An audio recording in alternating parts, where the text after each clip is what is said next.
일상에 바쁜 여러분들을 대신해서 지식과 인사이트를 정리해드리는 매일 독서 매일 인사이트입니다.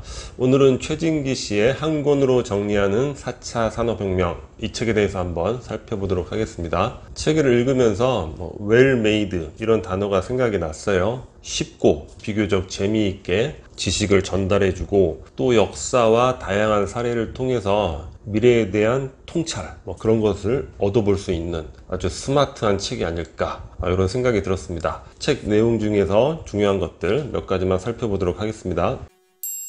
4차 산업혁명에 대해서 특히 우리나라가 굉장히 호들갑을 떨고 있다 이런 표현을 쓰는 게 어느 정도는 맞을 것 같아요. 전 세계적으로 봤을 때 4차 산업혁명이라는 용어를 우리처럼 이렇게 많이 쓰는 나라가 없다고 합니다. 물론 미국 같은 경우에는 디지털 트랜스포메이션이라는 그런 표현을 쓰고, 독일은 인더스트리 4.0 그런 표현을 쓰고, 영국, 네덜란드, 일본 등등 다양한 명명이 있는데 우리는 4차 산업혁명이라고 아주 떠들썩하게 이야기를 나누고 있죠. 일단 그래서 우리가 왜 이렇게 4차 산업혁명 이런 표현을 자주 쓰게 됐는가, 그거를 알아봐야 되는데, 이 표현이 나오기 시작한 거는 2016년에 다보스 포럼에서 클라우스 슈밥 회장이 이야기를 했죠. 그래서 그 이후에 논쟁이 많았잖아요. 우리 사회에서는 더 이상 그런 논쟁은 필요 없는 것 같아요. 너무 보편화돼서. 근데 2008년도에 글로벌 금융위기가 발생이 되고, 그 이후에 우리나라를 포함해서 전 세계가 저성장, 장기 불황, 저금리 이런 기조를 이어왔단 말이에요. 그게 한 해, 두 해 지속이 될 때는 이러다가 다시 성장을 할 거야. 그런데 이게 꾸준히 지속이 되니까, 그래서 당시 경제를 설명하는 용어 중에서 뉴노멀이라는 단어가 매우 보편적으로 사용이 됐다고 합니다. 뉴노멀 하면 뭐죠? 새로운 정상 이런 뜻이잖아요. 그래서 장기 저성장 이런 게 이제 특이한 것, 우리가 해결할 수 있는 그런 것이 아니라 이제 새로운 정상이 됐다. 그래서 뉴노멀이라는 단어, 재패나이제이션이라는 단어가 유행을 했다고 합니다. 바로 이런 장기 저성장 이런 것들의 사례를 가장 명확하게 보여줄 수 있는 나라가 일본이잖아요. 뉴노멀, 재패나이제이션 하다가 이제 2016년부터 4차 산업혁명이 나오면서 전 세계 비즈니스에 있어서 또 캐치프레이즈가 바뀌었다는 거죠. 그러니까 사실 변화라는 거는 변화의 트렌드가 존재하고 그런 것들을 읽어내다가 그게 현실이 되고 일상이 되면 또 잃어버리는 거죠. 그러니까 변화가 어느 순간이 돼서 변곡점이 다다라서 이렇게 변화하는 게 아니잖아요.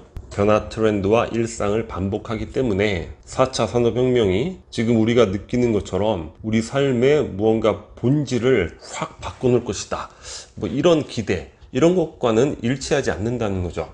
ICT 이런 커뮤니케이션 도구가 변화해도 과거부터 우리가 사랑을 추구하고 우정을 추구하고 가족애를 나누고 이러한 본질은 변하지 않았잖아요. 그런 커뮤니케이션의 도구와는 상관이 없이. 그래서 너무 깊은 두려움이라든가 이런 걸 가지고 4차 산업혁명을 바라볼 필요는 없다. 하지만 이렇게 우리가 호들갑을 떠는 거 굳이 나쁘다고 이야기할 건 없다. 왜냐? 이 호들갑 효과라는 게 있다는 거예요. 막 떨다 보면 거기에 대해서 우리가 또 보다 앞서갈 수 있는 그런 개연성이 이제 커질 수도 있다. 이런 정도로 한번 정리해 볼 수 있을 것 같습니다. 그러면 과연 4차 산업혁명의 그 본질이 도대체 무엇이냐? 이 부분이 가장 명쾌한 것 같아요. 이 책에서 저자는 이렇게 정리를 하고 있습니다. 제조업체가 전통적인 제조 방식에서 벗어나서 생산하는 공정의 ICT, 그러니까 정보통신 기술이죠. ICT를 받아들여서 ICT 기업으로 전환하는 것, 그거를 4차 산업혁명의 본질이라고 이야기하고 있습니다. 그러니까 4차 산업으로 거론되는 여러 가지 산업 영역들이 다 그런 부분이잖아요. 제조업체가 ICT로 이제 혁신을 일으키는 그러한 발전을 의미한다는 거죠. 예를 들면 미래 자동차, 전기 자동차라든가 자율주행, 사실 그 전부터 있어 왔던 개념이잖아요.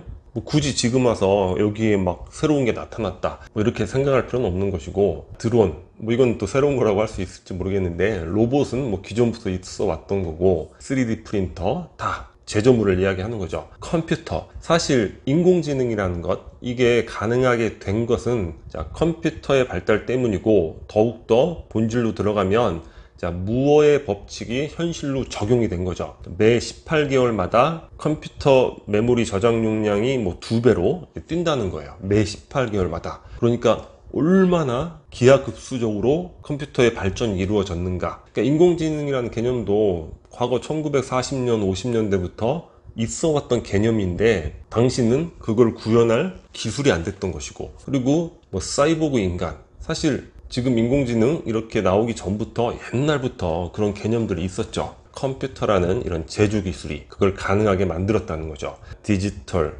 트랜스포메이션, 인공지능, 빅데이터 이런 것들, 사물 인터넷 마찬가지로 제조죠. 센서, 반도체, 뭐 통신기술 이런 것들이 결합이 된 거잖아요. 옛날에 90년대부터 사실 유비쿼터스라는 표현을 많이 썼는데 그런 개념이 과거에서부터 사실 많이 있었죠. 당시에 막 유비쿼터스 TV 광고에도 나오고 그랬던 기억이 있는데 지금은 그 단어를 쓰질 않아요. 그냥 사물 인터넷, 스마트 팩토리, 이것도 마찬가지로 제조에 관련된 것이죠. 그래서 본질은 제조의 혁신인데, 자, 거기에 이제 컴퓨터 관련 기술이 아주 기하급수적으로 발전이 됐고, 거기에 플러스해서 데이터를 다루는 기술이 또 기하급수적으로 발전이 됐죠. 빅데이터가 나오는 거죠. 그런 것들이 결합돼서 산업의 전반이 바뀌어 가는 것, 이거를 4차 산업혁명의 본질이다, 이렇게 이해해 볼 수 있을 것 같습니다. 자, 그러면 과연 4차 산업혁명이 우리나라, 대한민국에 유리한 것인가, 불리한 것인가? 일단 딱 보면은 제조업체라는 말이 들어갔잖아요.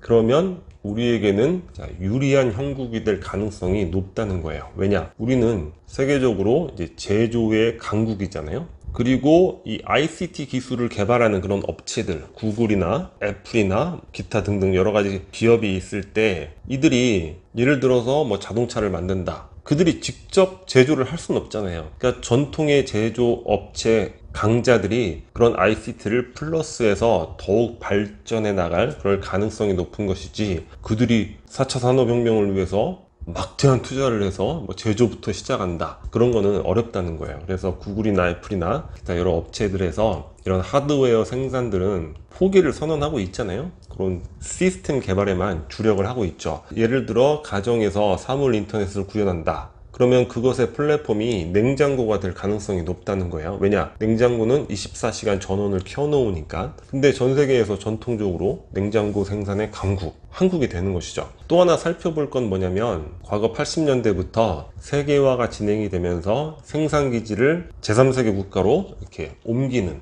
그런 현상들이 계속 지속적으로 심화되어 왔잖아요. 근데 4차 산업혁명이 진행이 되면 리쇼링이 의도했던 의도하지 않았던 발생을 할 가능성이 굉장히 높다는 거죠. 자, 독일의 인더스트리 4.0 주멘스 공장, 거기에 일하는 인력이 몇 명이 필요치가 않은 거예요. 다 ICT 기술로 구현이 되니까. 근데 인건비 부담이 별로 없는데 굳이 생산기지를 제3세계로 옮길 필요가 없다는 거죠. 그래서 아디다스가 과거에는 제3세계에서 생산을 하다가 이제는 다 독일로 돌아왔다는 겁니다. 결국 선진국과 비선진국 간의 경제적 수준, 이런 격차가 더 심화될 가능성도 있다. 뭐 그런 부분도 생각해 볼 수 있을 것 같습니다.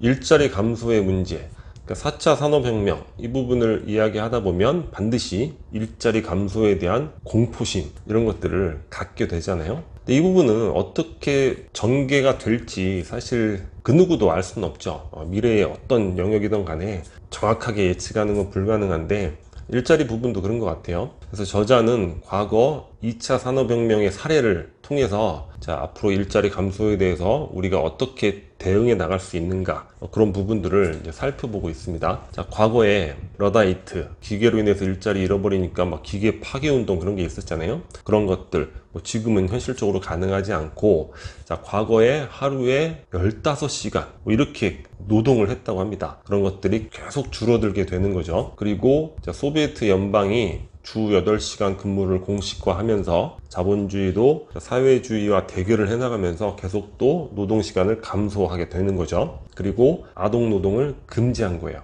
예전에 4살, 5살만 해도 간단한 공장에서의 업무들을 직접 진행을 했다고 합니다. 상상하기 어렵죠. 노동시간이 감소되면서 일자리를 나누게 되는 거죠. 그래서 창출되는 일자리로 어느 정도 극복이 되는 것이고, 또 당시 산업혁명은 새로운 산업이 많이 출현을 했죠. 자동차로 인해서 마부들이 일자리를 잃었지만 자동차로 인해서 생겨난 일자리가 또 굉장히 많았어요. 그리고 서비스 산업이 또 출현을 했죠. 많은 사람들이 공장에 가서 일을 하고 회사에 가서 일을 하니까 머리 깎을 시간이 부족한 거예요. 그전에는 뭐 머리를 깎는다는 게 다 집에서 깎는 거지 누가 깎아주고 그런 게 없단 말이죠.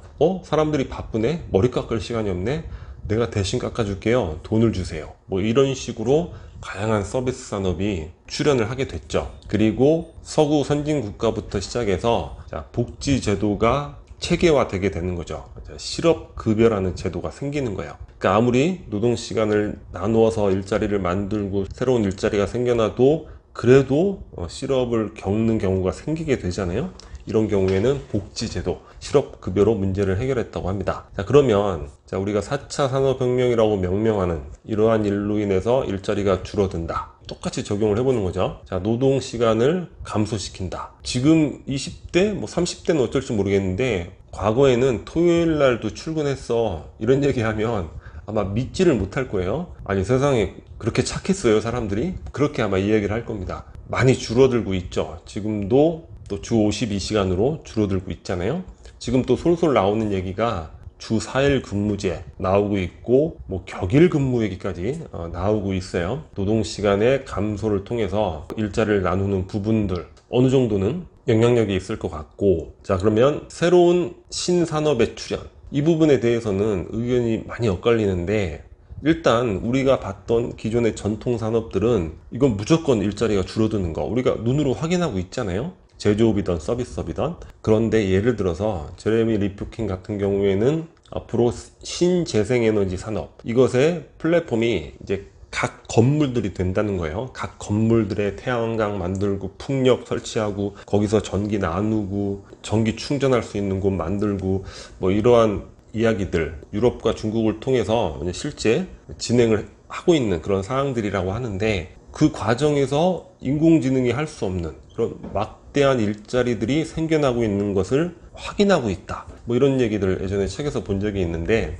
이외에도 다양한 신산업이 출현해서 일자리를 만들 것이다. 글쎄, 지금으로서는 쉽게 상상하기는 어려운 이야기인 것 같습니다. 일단 이러한 의견들도 있다. 그리고 세 번째가 복지인데, 실업급여는 뭐 여전히 존재를 하고 있잖아요. 그런데 실업이 많아지면 지금과 같은 이런 실업급여 제도로 과연 유지가 될 수 있을 것인가, 뭐 이런 문제가 남는 거죠. 그래서 유럽의 경우에는 우파 정당들을 통해서 기본소득 제도가 논의가 되고 있다는 거예요. 이 저자는 우리 사회에서 기본소득이라고 하면 좌파의 정책으로 오해를 하고 있는데 그렇지가 않다는 거죠. 스위스에서 기본소득이 부결된 이유가 나라를 생각해서 뭐 성장하고 우파적인 관점으로 그걸 선택하지 않은 게 아니라 국민들이 이거 하면 기존에 받던 복지제도를 못 받잖아. 기존의 복지제도가 더 좋은 거예요. 더 편하고. 그러니까 부결을 시켰다는 거죠. 근데 복지제도라는 게 이제 무한정 늘어날 수도 없는 것이고, 또 중요한 게 뭐냐면 기존의 복지는 인간의 발전에 어떤 자극을 제공하지 못하는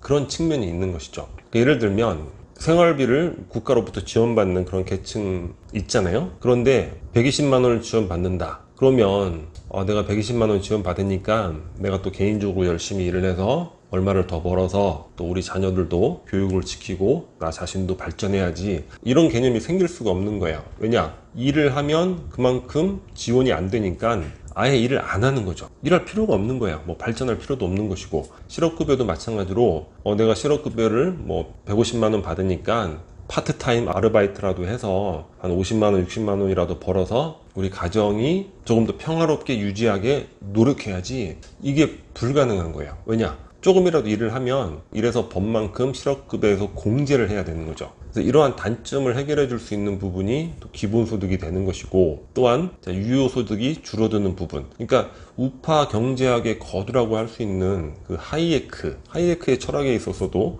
기본소득에 대한 강력한 지지가 나오잖아요. 이런 부분들을 우리가 좀 다양한 관점에서 살펴볼 필요가 있지 않을까, 그런 생각을 또 해보게 됩니다. 그리고 이 책을 통해서 또 알게 된 내용인데, 이 기업의 법인세라는 게 있잖아요. 이게 과거에는 상상하기 어려운 그런 세금이었다는 거예요. 그러니까 법인세라는 거는 이중과세, 사실은 이중과세는 하면 안 되는 거잖아요.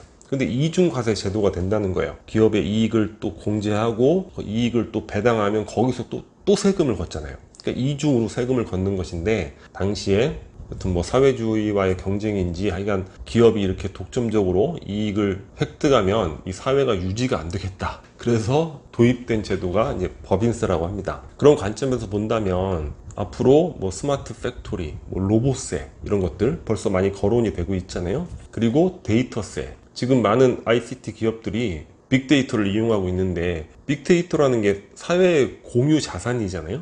그게 우리 모두의 삶 속에서 우리가 만들어낸 거니까, 그런 데이터를 이용하는 데 있어서 뭐 데이터세를 부과한다거나 이런 것들로 재원을 마련해서 어느 정도의 뭐 기본소득 이런 것들로 줄어드는 일자리를 또 감당해낼 수 있는 뭐 그러한 상상도 해볼 수 있는 것 같습니다. 여튼 4차 산업혁명이라는 것에 대해서 그 본질이 무엇인가, 그리고 그와 관련돼서 어떠한 변화가 일어날 수 있는 것인가, 그거를 과거의 사례를 통해서 유용하게 살펴볼 수 있는 그런 책이었던 것 같습니다. 오늘 영상은 여기서 마치도록 하겠습니다. 캐리커처와 구독 버튼이고요. 구독과 좋아요 많이 부탁드리겠습니다. 감사합니다.